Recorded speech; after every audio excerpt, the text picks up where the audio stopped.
Buenas noches. Buenas noches. Muy buenas noches, que el Señor les bendiga. Buenas noches. Sean bienvenidos a nuestra clase virtual de esta noche. Vamos a dar inicio.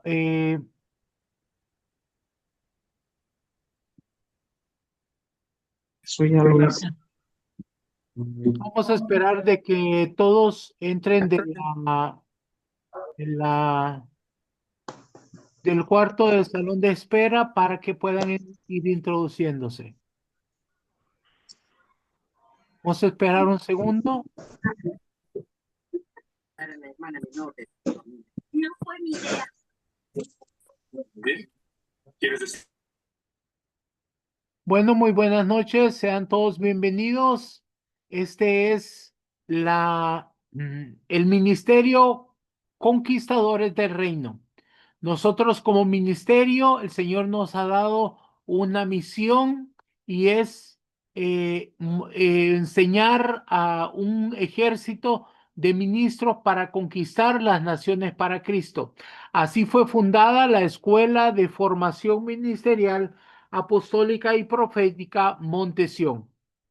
La escuela funciona dando clases a ministros alrededor del mundo.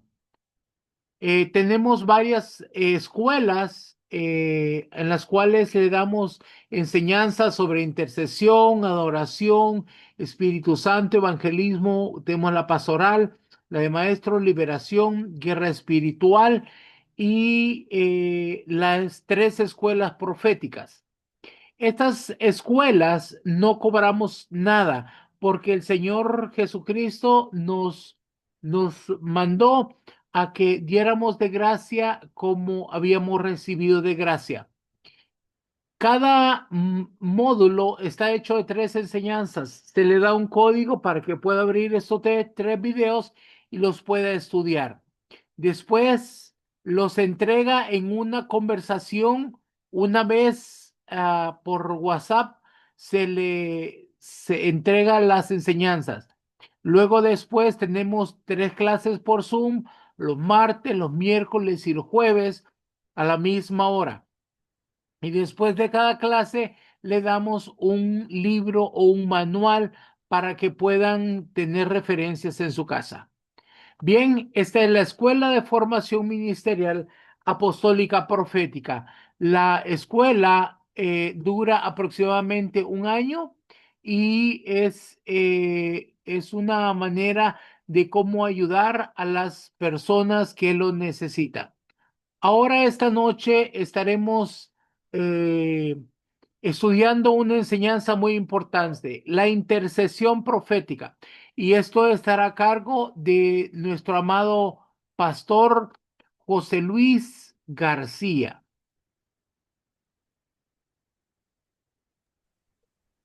Buenas noches, mis amados, que el Señor les bendiga. Esta noche vamos a hablar acerca de intercesión profética. Para poder hablar de este tema, primero vamos a hablar de qué es la intercesión. Podemos decir de una manera muy sencilla que interceder es la acción de uno que busca el bien de otro o interviniendo a su favor para conseguirle un beneficio, un perdón o algo similar. Esto es lo que significa interceder en su significado más sencillo. Ahora, en el antiguo pacto, los sumos sacerdotes eran intercesores. Ellos tenían dos funciones, el sacrificio y la intercesión. Entonces, ellos intercedían en el sentido de que representaban al pueblo delante de Dios para expiación del pecado. Entonces, este era el oficio del sumo sacerdote. Él intercedía por el pueblo. Pero vemos que hijos de Dios o siervos de Dios desde el antiguo pacto que sin ser sacerdotes hicieron una intercesión identificativa. Y algunos de ellos, o la mayoría de ellos, eran profetas. Usted mira, por ejemplo, el caso de Abraham. Cuando Dios dice, pero ¿cómo le ocultaré a Abraham lo que pienso hacer? Y entonces le dice a Abraham que va a destruir Sodoma y Gomorra. Y entonces Abraham comienza a interceder, pero Señor, y si hubieran 50 justos, ¿no destruiría Sodoma y Gomorra por esos 50 justos? Entonces Dios le dice, si hubieran 50, no los destruiría. Y Abraham le dice, bueno, y si faltaran 5, si solo hubieran 45, si por esos 45 no la destruiría. Y Abraham iba bajando el número 40, 30, 20 hasta 10, pero el punto es que Abraham estaba intercediendo. Y sabemos que Abraham era profeta. Entonces, vemos cómo está esto de que ellos intercedían. Lo vemos, por ejemplo, en el caso de Moisés. Moisés fue un profeta que repetidas veces intercedió a Dios en favor de la nación de Israel, que era una nación rebelde, de dura cerviz. Una y otra vez lo vemos en la escritura, que Israel pecaba, entonces, y Moisés venía a interceder delante de Dios por ellos. Y entonces ahí vemos como hay hombres de Dios que eran profetas en el antiguo pacto que intercedieron. Está Samuel, Daniel, Nehemías, Esdras. Y vemos muchos ejemplos de personas del Antiguo Testamento que fueron intercesores. Entonces, algo que vamos viendo aquí es que aunque legalmente la intercesión era una función que cumplía el sumo sacerdote, vemos que los profetas, por causa de la sensibilidad que tienen al corazón de Dios, siempre fueron intercesores. Mire qué interesante es eso. Así que yo creo que todo profeta tiene que ser intercesor, aunque eso no significa que todos los intercesores sean profetas. Es decir, hay intercesores que no son profetas, pero todos los profetas deben ser intercesores. Esto es muy importante por causa de su corazón conectado al corazón de Dios, porque así debe ser un profeta, debe tener un corazón conforme al de Dios, y a causa de la revelación que ellos reciben de lo que está ocurriendo, entonces deben de, movidos por ese corazón, interceder por el pueblo.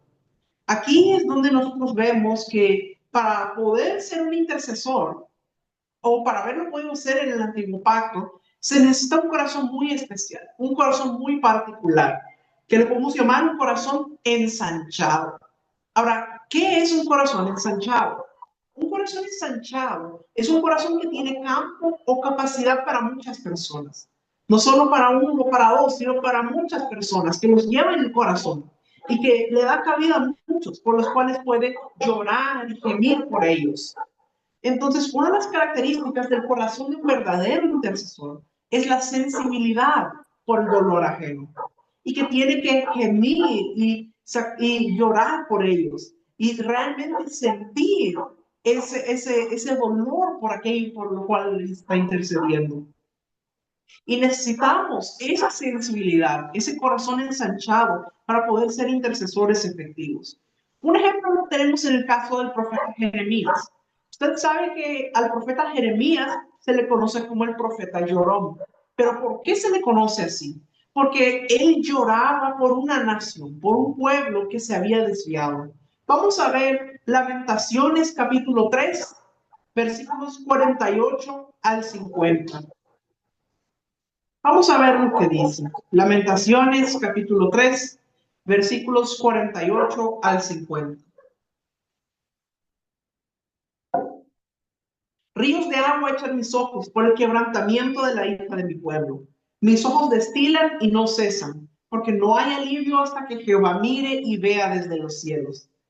Entonces, mire la manera en cómo Jeremías se expresa, dice, ríos de agua echan mis ojos. O sea, está llorando, dice, por el quebrantamiento de la hija de mi pueblo. Es decir, que él está viendo el dolor, lo que le está pasando al pueblo de Israel, y él está llorando por ello. Entonces, está clara la función de Jeremías. Él está llorando y dice que no va a cesar hasta que Jehová mire la necesidad y responda de los cielos. Así que esto es lo que es un corazón ensanchado. Vamos a leer lo que dice Salmo 119, versículo 32.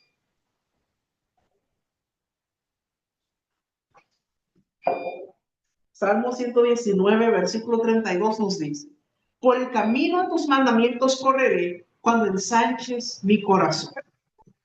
Entonces, vemos aquí que nos habla acerca de la importancia de tener un corazón ensanchado. Dice, cuando ensanches mi corazón.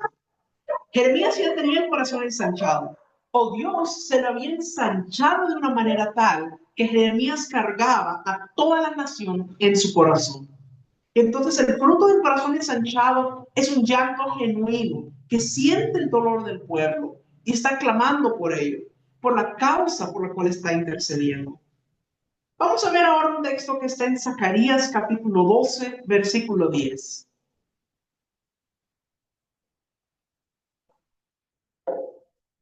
Zacarías 12:10 nos dice: y derramaré sobre la casa de David y sobre los moradores de Jerusalén espíritu de gracia y de oración. Y mirarán a mí, a quien traspasaron, y llorarán como se llora por hijo unigénito, afligiéndose por él como quien se aflige por el primogénito. Yo creo y declaro y proclamo que como él derramó sobre la casa de David, entonces nosotros como descendencia en el espíritu, eso también será derramado sobre nosotros. Yo entendí con esta escritura que cuando Dios derrama ese espíritu de gracia y de oración, nadie puede detenerlo. Es como que nosotros necesitamos decirle: Señor, por favor, derrama sobre nosotros ese espíritu de gracia y de oración, para que podamos tener ese corazón ensanchado y realmente clamar por nuestra nación, por los territorios, que tengamos realmente ese corazón ensanchado para que podamos llorar genuinamente por la nación. Porque donde quiera que usted mira a los alrededores, la nación está en crisis. Usted mira que habla de crisis, de recesión, que problemas económicos, que problemas en lo otro. Esa es la realidad que se mira en el mundo. Nosotros como hijos de Dios no declaramos eso. Nosotros declaramos la verdad de Dios. Pero la realidad es lo que se mira en el mundo físico. Entonces el intercesor necesita conocer cuál es la realidad versus cuál es la verdad, para poder establecer la verdad por encima de la realidad. Entonces, es muy importante tener un corazón ensanchado, un corazón que verdaderamente ame a las personas, que ame la nación, que ame las vidas, que los hijos de Dios podamos gemir genuinamente, clamar delante del trono de Dios por la restauración de nuestra nación.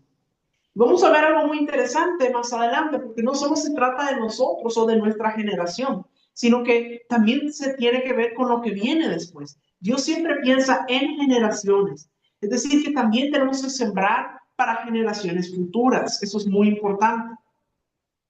Le quiero dar el ejemplo de un profeta que hizo intercesión. Vamos a ver en Primera de Reyes, capítulo 18, versículos 1 y 2. Donde vamos a ver acerca de Elías, cuando Elías intercede. Vamos a ver lo que dice. Pasados muchos días, vino palabra de Jehová a Elías en el tercer año, diciendo: ve, muéstrate a Acab, y yo haré llover sobre la faz de la tierra. Fue pues Elías a mostrarse a Acab, y el hambre era grave en Samaria. Ahora, recuerde que había una sequía. Dice que ya era el tercer año. Imagínense, ya era el tercer año que no llovía. Y dice que había un gran hambre en Samaria. Claro, como no había llovido, entonces los cultivos no podían crecer. Entonces había hambre.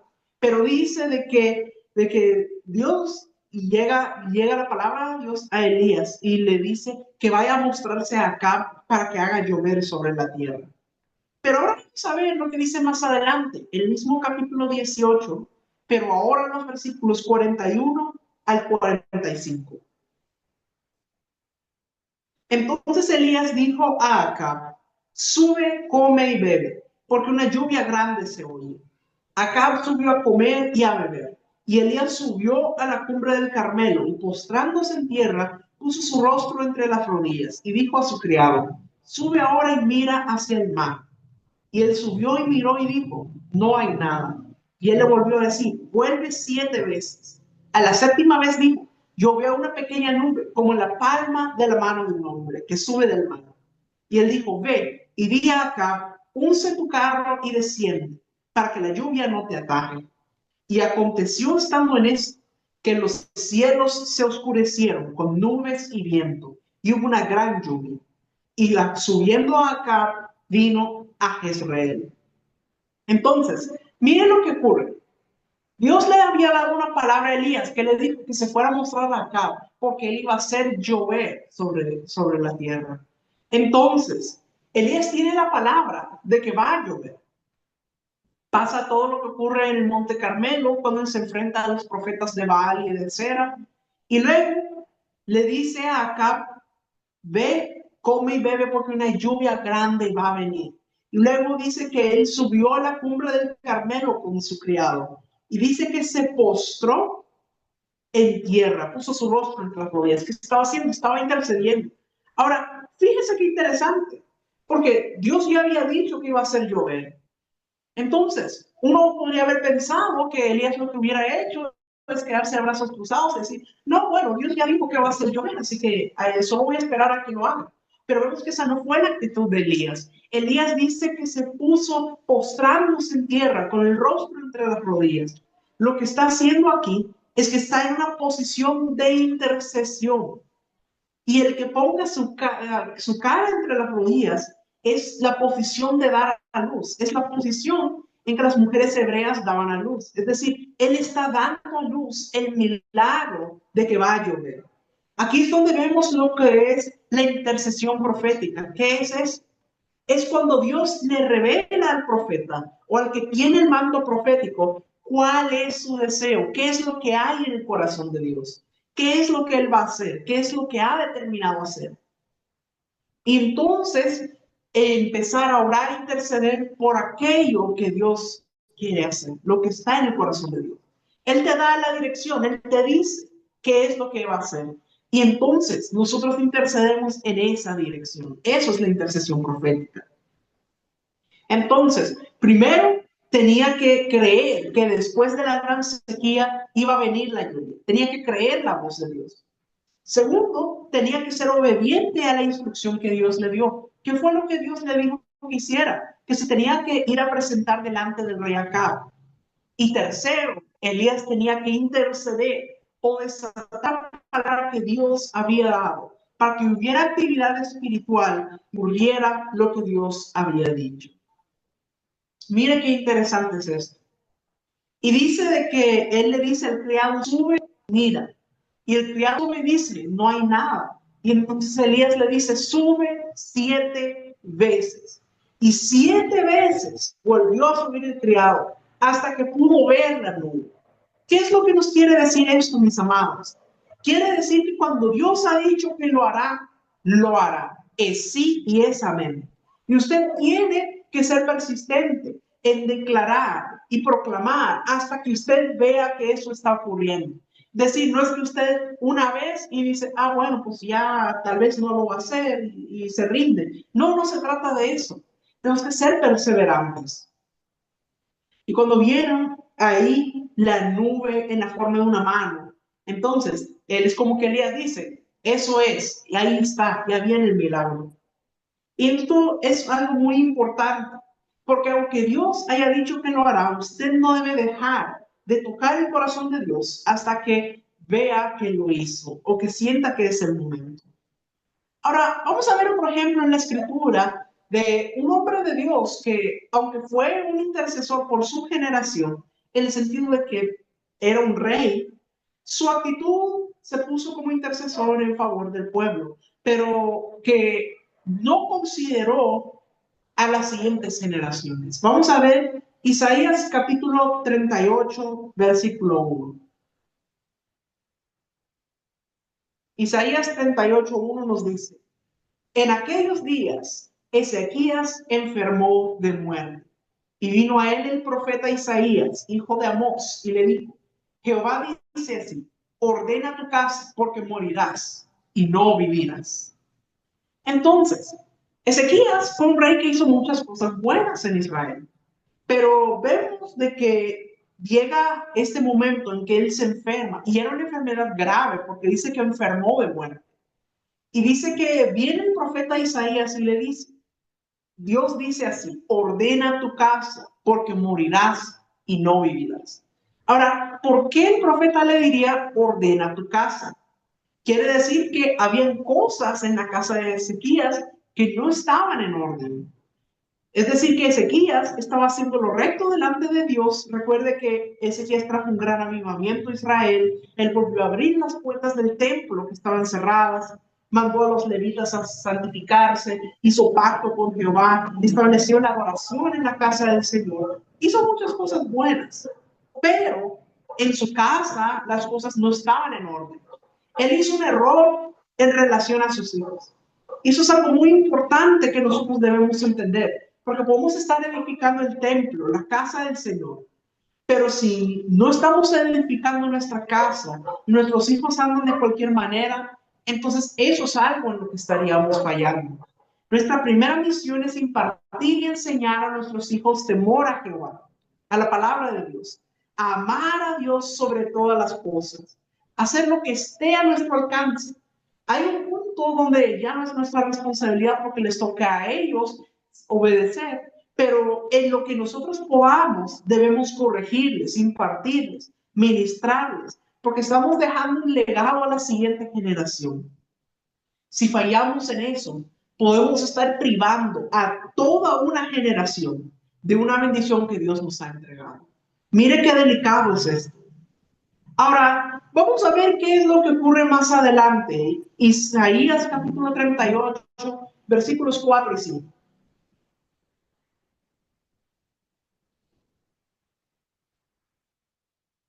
Entonces vino palabra de Jehová a Isaías diciendo: Ve y di a Ezequías: Jehová Dios de David, tu padre, dice así: He oído tu oración y he visto tus lágrimas. He aquí que yo añado a tus días 15 años. Mire qué tremendo es esto. Ezequías iba a morir ahí.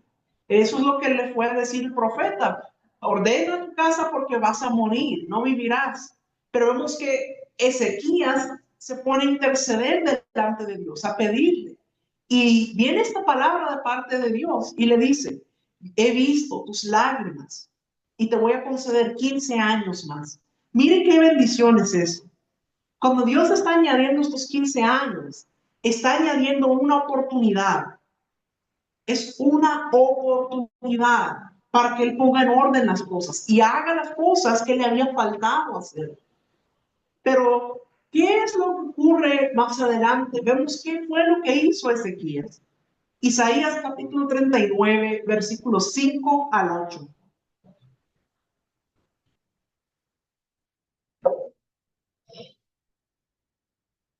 Entonces dijo Isaías a Ezequías: oye palabra de Jehová de los ejércitos.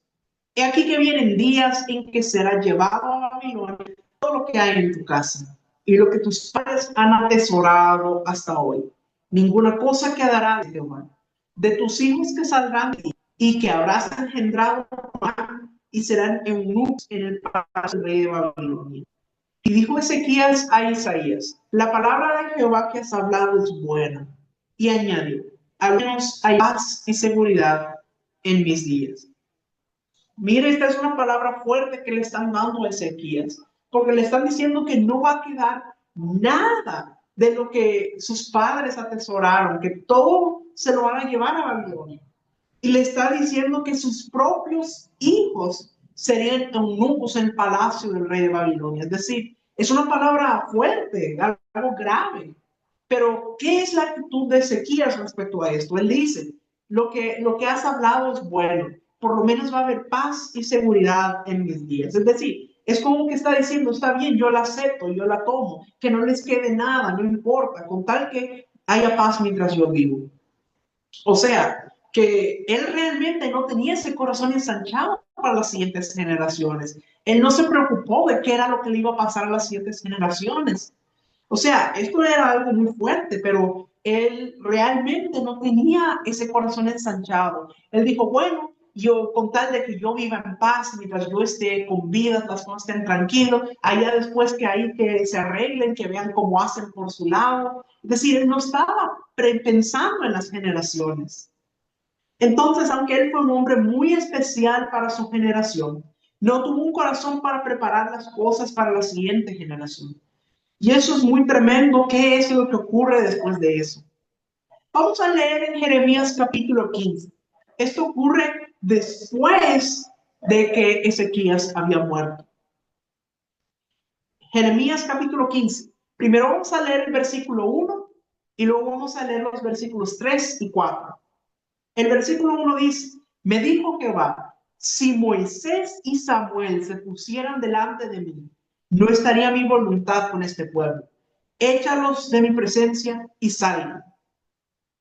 Mire, en este texto Dios está hablando de Moisés y de Samuel como intercesores. Y dice que aunque ellos dos se vinieran a poner delante de él como intercesores, aún así no estaría su voluntad delante del pueblo. Qué tremendo eso. Pero ¿qué fue lo que pasó para que llegara a este punto? Que Dios dice que ni siquiera Moisés y Samuel como intercesores podrían hacer que su favor volviera al pueblo. Bueno, vamos a ver en los versículos 3 y 4 qué fue lo que ocurrió. Y enviaré sobre ellos 4 géneros de castigo, dice Jehová: espada para matar, y perros para despedazar, y aves del cielo, y bestias de la tierra para devorar y destruir. Y los entregaré para terror a todos los reinos de la tierra, a causa de Manasés, hijo de Ezequías, rey de Judá, por lo que hizo en Jerusalén. Mire, es algo tremendo lo que está pasando aquí, porque dice, ¿a causa de quién dice que ocurrió todo esto? A causa de Manasés, el hijo de Ezequías. O sea, yo quiero llamar su atención lo importante que es esto. Ezequías no estaba pensando en las siguientes generaciones. Dios le había dado esa palabra cuando él iba a morir. Le dijo, ordena tu casa antes que mueras. E incluso le concedió 15 años más para que tenga tiempo para hacerlo. Pero vemos que Ezequías realmente no había pensado en las siguientes generaciones. Solo se preocupó por el tiempo de vida de él. Y vemos que por eso Manasés no hizo lo que era recto delante de Jehová, sino que él se desvió. Y a causa de eso, vemos que el pueblo llegó a este grado de problema. Es decir, que el descuido de Ezequías le salió caro a las próximas generaciones. Por eso, piense no solo en los días que le quedan, no solo que haya paz cuando usted tiene vida, sino en edificar las generaciones venideras. Y la mejor manera de hacer eso es impartir a sus hijos la palabra, la verdad, el amor por el Señor, enseñándoles para que ellos puedan continuar guardando todos esos valores y esos principios. Eso es muy importante. Porque el rey Ezequías hizo lo recto delante de Dios, trajo avivamiento a su generación, pero solo se preocupó por su época. Y entonces, como lo supo preparar a su descendencia, entonces Manasés hizo lo malo ante Dios. Y entonces todo aquello que Ezequías había hecho por Israel se vino abajo con Manasés. Entonces, nosotros vemos lo importante que es ese corazón ensanchado para las próximas generaciones. Ahora, en Ezequiel nosotros vemos que dice de que Dios buscó intercesores que se pusieran en la brecha por la humanidad. Vamos a ver Ezequiel capítulo 22, versículos 29 y 30.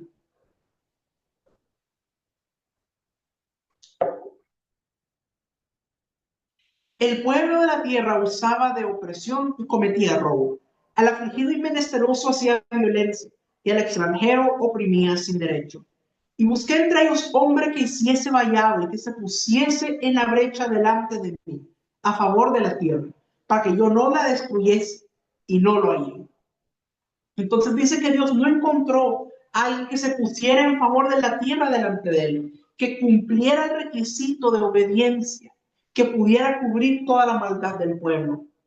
Porque aquí dice de que trataban mal al extranjero, que oprimían, que hacían robo, había violencia. Es decir, había una multitud de pecados. Pero Dios buscó a alguien que se pusiera en la brecha. Y dice que como no encontró quien se pusiera en la brecha, entonces sabemos que el Padre tuvo que enviar a su Hijo, la palabra hecha carne, la semilla de Dios mismo, a Jesús, Emmanuel, Dios con nosotros.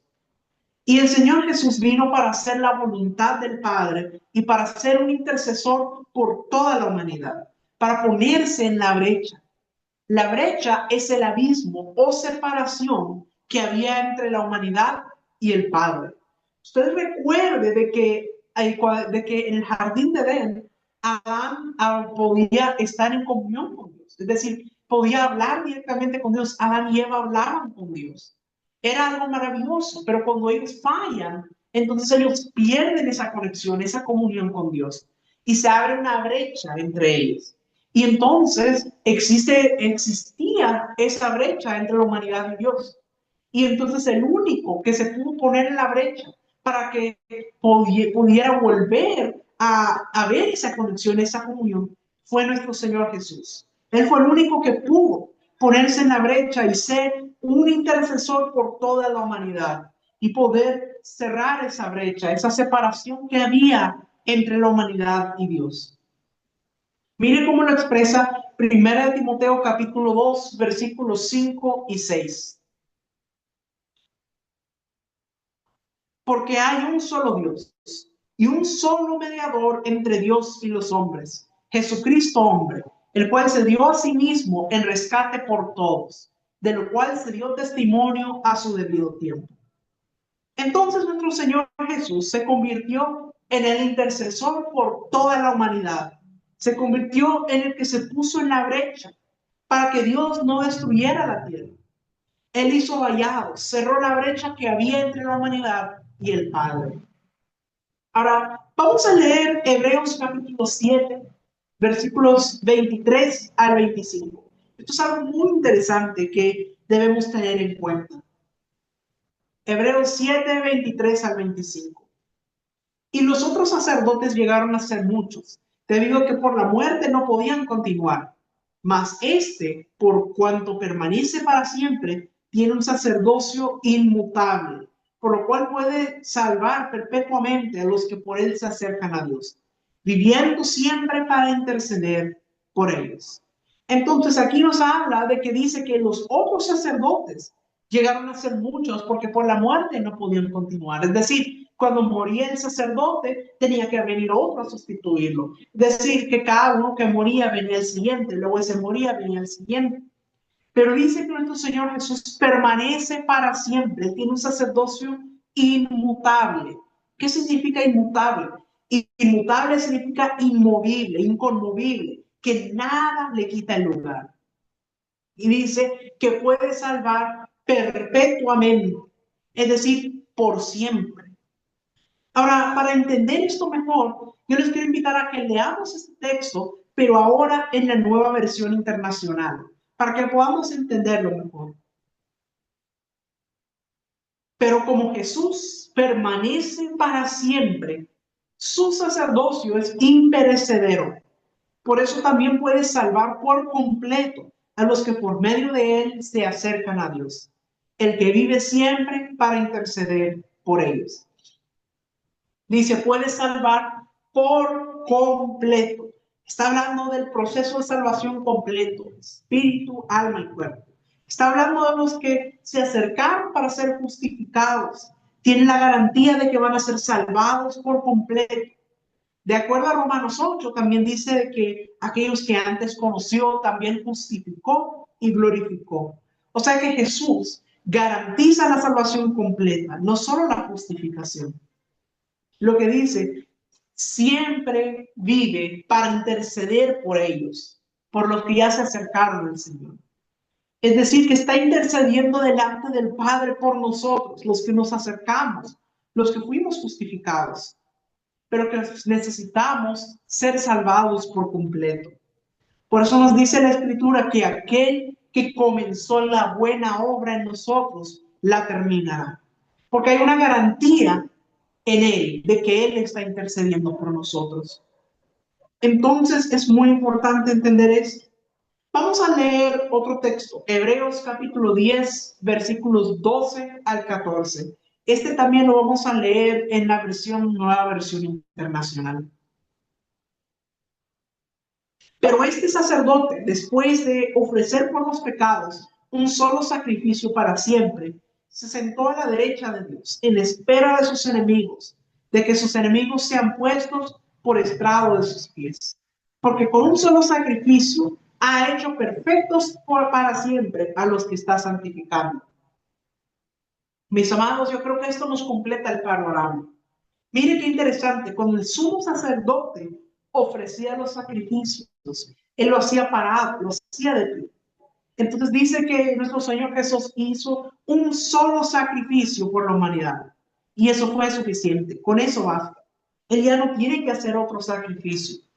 Él hizo uno solo que es efectivo para siempre. Pero después de que hizo ese sacrificio, en el Espíritu él está parado, pero entonces se sentó. Hace tanto énfasis de que después de que hizo el único sacrificio, se sentó a la derecha del Padre. Se sentó para interceder. Quiere decir que el tipo de intercesión que él está haciendo es una intercesión profética, con autoridad de decreto. Él está sentado en el trono del Padre, en la derecha de Dios.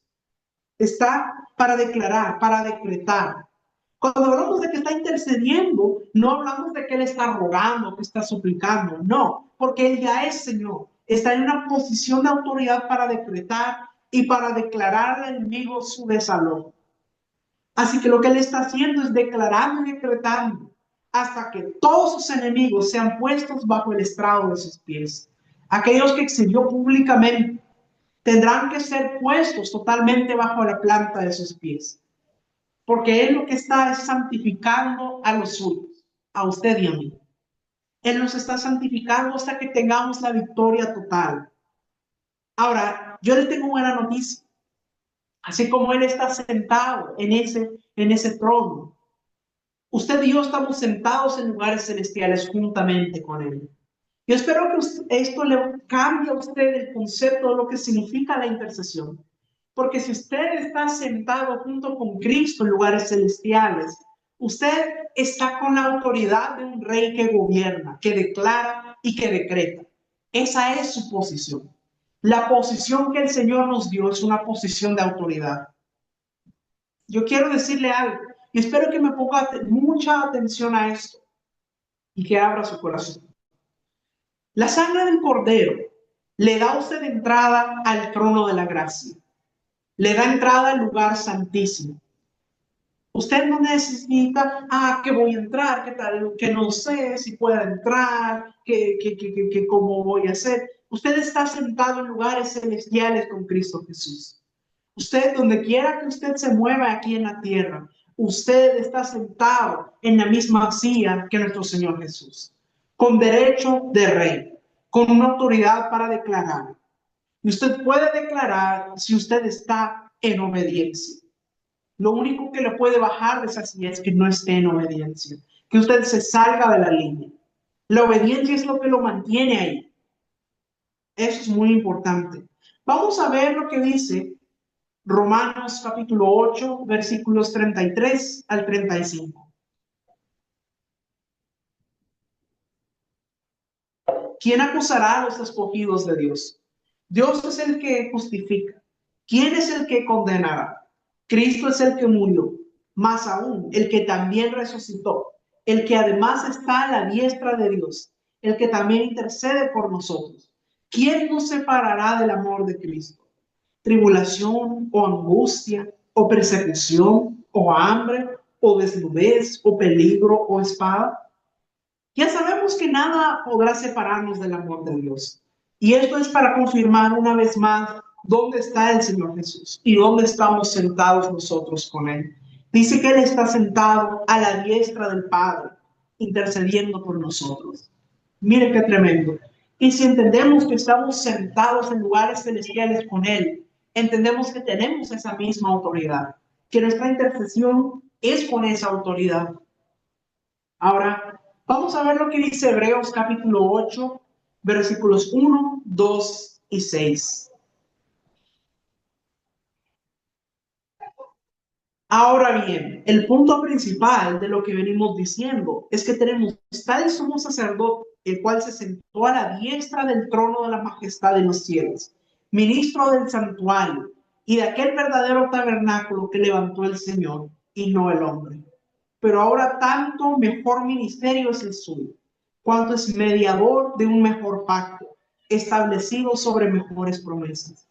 Este texto nos ratifica el ministerio intercesor de nuestro Señor Jesús en el presente. Ese es su ministerio en la actualidad. Él está intercediendo. Eso es lo que hace ahora. Entonces, esto nos está hablando acerca de cómo es la intercesión y cómo nuestro Señor Jesús es el máximo intercesor. Pero vamos a hablar un poco más acerca de la intercesión y cómo nosotros debemos hacer para ser intercesores? Bueno, una parte muy importante de la intercesión es entender el papel que cumple el Espíritu Santo para que nuestra oración intercesora sea efectiva. El Espíritu Santo en nuestro espíritu humano nos mantiene en comunión con Dios y nos permite conocer su mente. El bautismo y la llenura del Espíritu Santo son imprescindibles en la oración intercesora efectiva. El Espíritu Santo nos puede transportar al pasado, nos puede llevar al futuro, nos puede llevar a otro país, a otro continente, nos puede llevar a un lugar sin tener que ir físicamente. El Espíritu Santo nos regala sus dones y un lenguaje espiritual con lo cual podemos comunicarnos con Él. Este idioma tiene una ventaja y es que el enemigo no puede entender. Cuando oramos en el Espíritu, nuestro espíritu es edificado.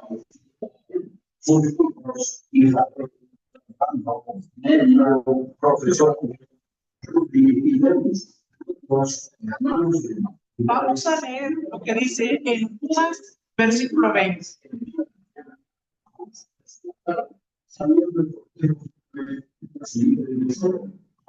Pero vosotros, amados, edificando sobre vuestra santísima fe, orando en el Espíritu Santo.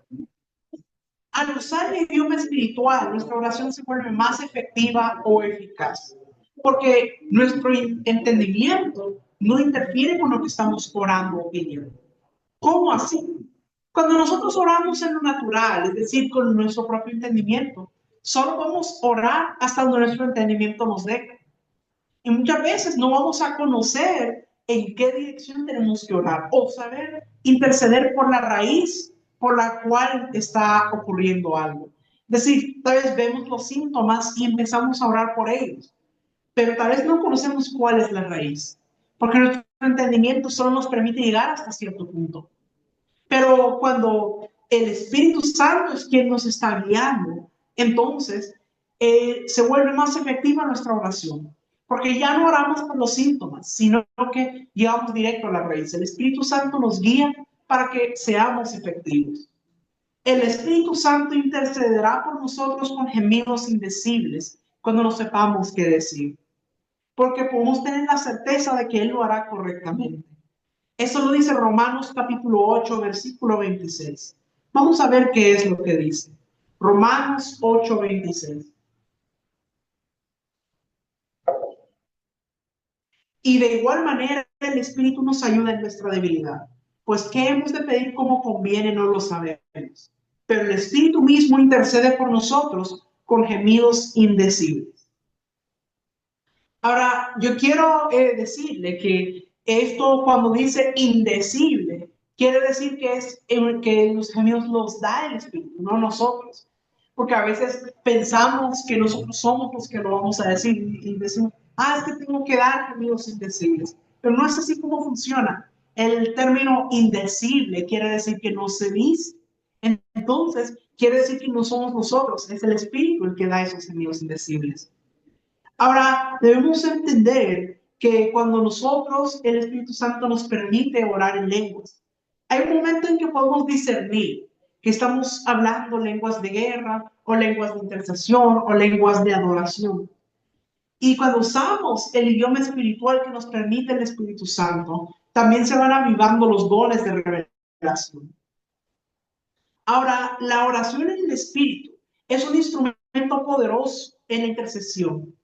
Algunas cosas que debemos entender. La oración en el Espíritu no es una oración aprendida, no es repetitiva o leída. Es una que nace del corazón por el Espíritu Santo, el cual nos lleva a toda verdad, que es Cristo. Y a su vez Cristo es el camino al Padre. Ahora, no tiene sentido para las personas religiosas, porque debemos entender eso. Y puede incluir diversas acciones a las cuales el Espíritu Santo nos puede dirigir, como declarar, quebrantar, decretar, reprender o anular. Nos puede permitir conocer lugares donde nunca hemos estado, o orar por personas a las que nunca hemos visto. La oración en el Espíritu viene como algo urgente, como algo que no puede esperar, que hay una desesperación que tienes que cumplirla en ese momento. hay un impulso para la obediencia. Y es contraria al espíritu religioso, a los esquemas, porque nos introduce al ámbito de lo sobrenatural. Y es una herramienta poderosa, como les decía, porque nos lleva a que ya no oremos por los síntomas, sino que nos lleva directo a la raíz y vemos la efectividad. Vamos a ver lo que dice en 1 Corintios capítulo 2, versículo 11. Porque ¿quién de los hombres sabe las cosas del hombre, sino el espíritu del hombre que está en él? Así tampoco nadie conoció las cosas de Dios, sino el espíritu de Dios. Entonces, aquí vemos lo importante que es el rol que cumple el Espíritu Santo para que nosotros podamos ser intercesores efectivos. Porque Él es el que conoce las cosas que están en el corazón de Dios. Y Él nos puede guiar para que oremos de la manera correcta. Vamos a ver 1 Corintios, capítulo 14, versículo 15. ¿Qué pues? Oraré con el Espíritu, pero oraré también con el entendimiento. Cantaré con el Espíritu, pero cantaré también con el entendimiento. El secreto de una oración efectiva está en la condición del corazón. Es lo que hablábamos al inicio, del corazón ensanchado.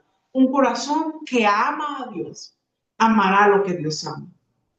Entonces, los hijos de Dios entendemos que los profetas son los ojos, los oídos y la boca de Dios. ¿Pero qué significa esto? Tiene que ver con la naturaleza del profeta. Vamos a ver lo que dice Salmos 66, 7. Salmos 66, 7 nos dice: Él señorea con su poder para siempre. Sus ojos atalayan sobre las naciones. Los rebeldes no serán enaltecidos. ¿Qué significa que los ojos de Dios atalayen sobre las naciones? ¿Qué significa la palabra atalaya? La palabra atalaya se usaba en el pasado porque las ciudades eran fortificadas, tenían muros alrededor. En la actualidad ya no ocurre así, pero en la antigüedad así era. Habían murallas alrededor de la ciudad. Y esos muros, habían torres en esos muros. Es decir, había una torre, luego avanzaba el muro, había otra torre y así. Y en esas torres, esa torre se llamaba atalaya. Y había una persona que estaba en esa torre que también se le llamaba atalaya. Y vamos a ver ahora Isaías 21:6, que nos habla más acerca de esto. Isaías 21:6 nos dice: porque el Señor me dijo así: ve, pon centinela que haga saber lo que veo. Entonces, ¿cuál es el trabajo de un centinela? Porque atalaya, centinela, describen el mismo trabajo, pero ¿cuál es el trabajo de un centinela? Porque algunos dicen, bueno, el trabajo del centinela es ver. Y sí, eso es parte del trabajo, pero no es toda la descripción. Si vemos aquí nos dice, pon centinela que haga saber lo que vea. Entonces, esto es muy importante. El atalaya tiene que hacer saber lo que ve. Es decir, su trabajo es más complejo que solamente ver, sino que tiene que establecer o declarar lo que Dios le mande o lo que Dios le muestre. Vamos a ver lo que dice Isaías 21:8. Isaías capítulo 1, versículo 8 nos dice: y gritó como un león: Señor, sobre la atalaya estoy yo continuamente de día, y las noches enteras sobre mi guarda. Entonces, mire, aquí Isaías está hablando y dice que gritó como un león y dice: sobre la atalaya estoy yo continuamente de día, y las noches enteras sobre mi guarda. Ahora, aquí no está hablando en lo natural, porque en lo natural no se sabe de que Isaías haya sido un centinela que haya estado en una torre. Pero estamos hablando espiritualmente, el trabajo que el profeta cumple como un centinela en lo espiritual. Vamos a ver lo que dice el capítulo 21 de Isaías, versículo 9, pero la parte B, donde vamos a ver cuál fue el resultado de ello. Después habló y dijo: cayó Babilonia, y todos los ídolos de sus dioses quebrantó en tierra. Mire, aquí está declarando, dice que cayó Babilonia y que todos los ídolos de sus dioses cayeron en tierra, se quebraron en tierra. Ahora yo le pregunto, ¿por qué cayó Babilonia?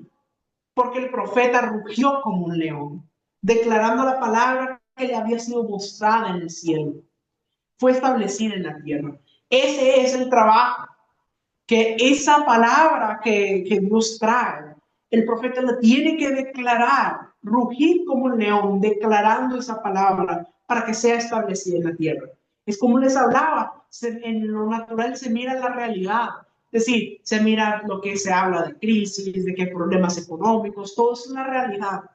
Pero la verdad de Dios está en lo espiritual, es lo que Dios ha establecido y que sí y es amén. Y entonces el trabajo de la intercesión profética es interceder en esa dirección de la verdad de Dios, lo que Él estableció, para que se establezca en la tierra. Ahora, ¿cómo se hace esto? Vamos a ver en Daniel capítulo 9, versículos 20 al 23. Daniel es otro ejemplo que tenemos de un profeta del antiguo pacto que fue un intercesor. Vamos a ver lo que dice. Aún estaba hablando y orando y confesando mi pecado y el pecado de mi pueblo Israel, y derramaba mi ruego delante de Jehová mi Dios por el monte santo de mi Dios. Aún estaba hablando en oración cuando el varón Gabriel, a quien había visto en la visión al principio, volando con presteza, vino a mí como a la hora del sacrificio de la tarde, y me hizo entender y habló conmigo diciendo: Daniel, ahora he salido para darte sabiduría y entendimiento. Al principio de tus ruegos fue dada la orden, y yo he venido para enseñártela, porque tú eres muy amado. Entiende pues la orden y entiende la visión. Vamos a ver poco a poco lo que nos dice este texto, para que podamos entender lo que significa la intercesión profética. La intercesión, como dijimos, inició en el pueblo de Israel como una de las labores de los sacerdotes, ya que los sacerdotes intercedían a favor del pueblo. Esta era la razón por la que presentaban las ofrendas quemadas, para pedir perdón por los pecados a favor del pueblo. Ahora, si vemos en este texto, al inicio lo que está haciendo Daniel es que está pidiendo perdón por los pecados del pueblo. Él está diciendo, dice, confesando mi pecado y el pecado de mi pueblo Israel, y me derramaba mi ruego delante de Jehová mi Dios. Es decir, él está pidiendo perdón a Dios por el pecado del pueblo. Esto es lo que se conoce como intercesión sacerdotal. Pero vemos que después ocurre algo. Después vemos que Dios envía un ángel para traerle sabiduría y entendimiento a Daniel. Quiere decir que Daniel empezó sin tener eso. Daniel empezó en lo natural, es decir, con una intercesión sacerdotal, con lo que él conocía. Y él empezó. Y después de que él estuvo intercediendo así, Dios envía un ángel para llevarle sabiduría y entendimiento. Quiere decir que el hecho de que Daniel estaba en esa intercesión sacerdotal hizo que Dios le enviara un ángel para traerle sabiduría y entendimiento. Ahora, vamos a leer nuevamente el versículo 23 para que podamos entender qué es lo que significa esto. Daniel 9:23. Al principio de tus ruegos fue dada la orden. Yo he venido para enseñártela, porque tú eres muy amado. Entiende pues la orden y entiende la visión. Mire qué interesante, dice, al inicio de tus ruegos fue dada la orden. Es decir, la orden fue dada cuando Daniel empezó a interceder. Si Daniel no hubiera estado intercediendo en esa intercesión sacerdotal, probablemente la orden no se hubiera dado. Pero tenemos que ver lo que dice el ángel después. Dice, entiende la orden y entiende la visión. Así que yo quiero preguntarte en esta noche, ¿entiendes la orden? Primero dice que al inicio de sus ruegos fue dada la orden. ¿Quién fue el que dio la orden? Jehová Dios de los ejércitos fue el que dio la orden. ¿A quién le dio la orden? Al ángel Gabriel. ¿Y cuál fue la orden? Que le llevara a Daniel sabiduría y entendimiento. Entonces, ¿qué nos quiere decir esto? Que esa orden Dios se la dio al ángel Gabriel para llevarle sabiduría y entendimiento a Daniel. Pero dice, al inicio de los ruegos fue dada la orden. Quiere decir que ¿qué fue lo que activó para que se diera esa orden? El hecho que Daniel estuvo intercediendo al inicio. Así que para poder llegar al nivel de la intercesión profética, nosotros tenemos que empezar con nuestra intercesión en lo natural, nuestra intercesión sacerdotal. Porque algunos que tal vez puedan pensar, bueno, si tengo que esperar a que Dios me diga por qué interceder, entonces me voy a quedar esperando a que me diga. Pero no, así no es como funciona. Tienes que empezar en esa intercesión sacerdotal. Pues tú puedes ver qué cosas hay por las que tú tienes que interceder, por ver lo que está pasando en tu territorio, en tu nación, pedir perdón por los pecados de la nación, estar con ese clamor, con ese corazón ensanchado por las personas. Ahí empieza la intercesión sacerdotal. Y cuando tú estás intercediendo por eso, Dios mira que tú eres un verdadero intercesor con un corazón genuino. Y entonces Él da la orden para que venga sabiduría y entendimiento para ti, para poder guiarte a que puedas interceder proféticamente, que puedas ser más efectivo, que puedas interceder en dirección de lo que Él ha establecido y tiene determinado hacer. Así que la intercesión profética es una intercesión con entendimiento del propósito divino o los diseños del trono para nuestra ciudad, para este tiempo. Pero solo se alcanza si probamos que somos verdaderos intercesores, si tenemos un corazón ensanchado por las almas.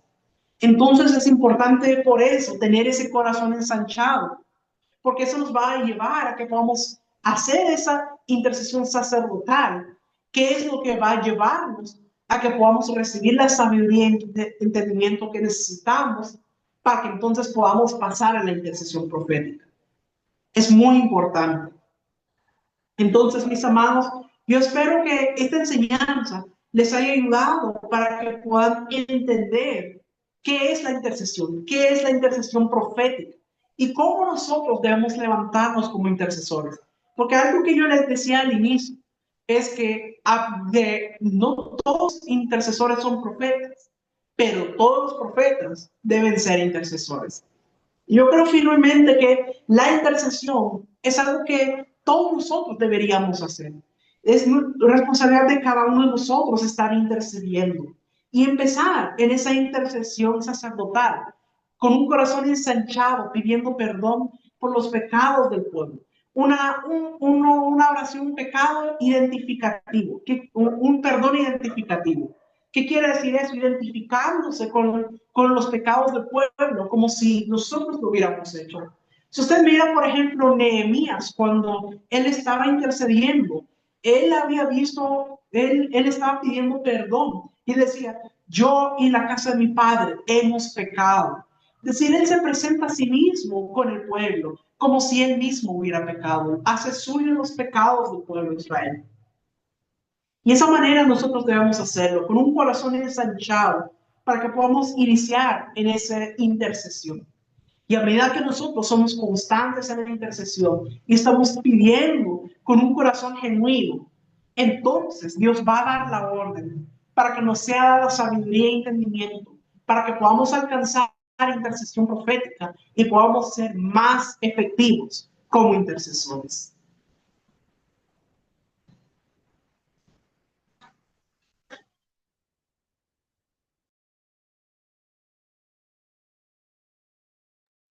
Gracias, Pastor José Luis, por esta hermosa enseñanza.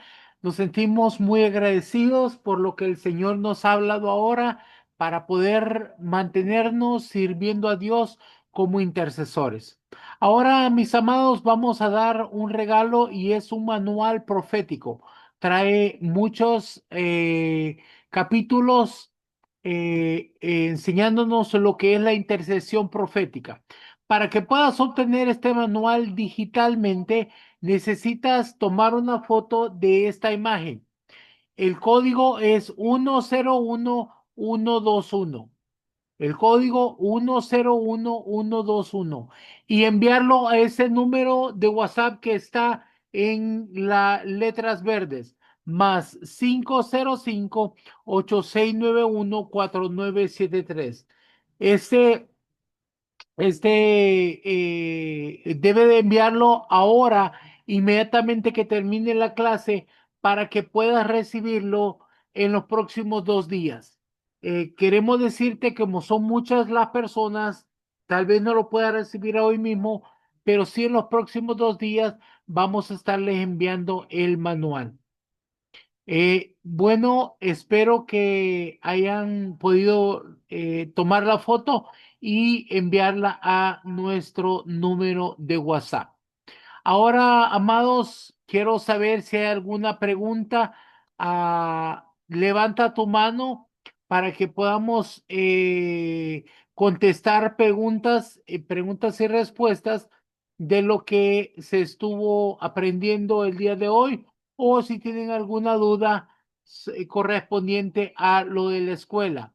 Nosotros queremos a ayudarles para que puedan ver. Si levantas tu mano, te vamos a dar el micrófono. Si no hay preguntas, está bien.